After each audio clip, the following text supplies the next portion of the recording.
think it is right, particularly at this time in some parts of the country, of the world, for example in Europe, where I think a great deal of simulation is needed, and transport could play a major part. It applies to other places too, like the United States. But it's not just growth, but it's also the issue of making growth reach people who are located in places from where it's not easy for them to participate in an overall expansion. Transport has a role in the sharing of growth and not just the generation of growth.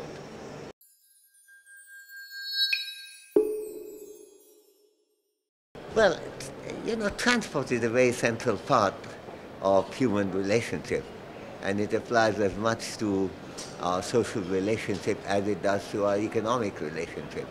So for people to know each other is very important. I mean, take the case of Europe, I think as a result of what I regard to be somewhat misguided economic policies, there have been a great deal of disaffection between different groups of people, between, say, Greeks and Germans and so on.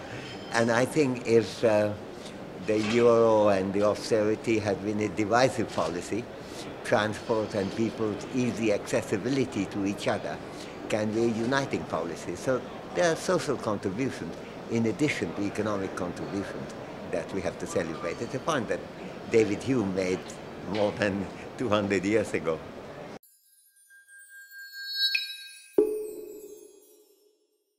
While transport is very important, it's really central to recognize that there are issues of rationality in the organization of transport. For example, we do know that rails consume far less energy than road transport does.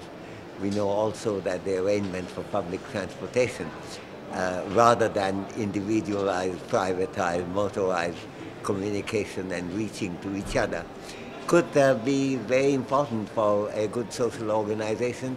It's very good for environmental planning.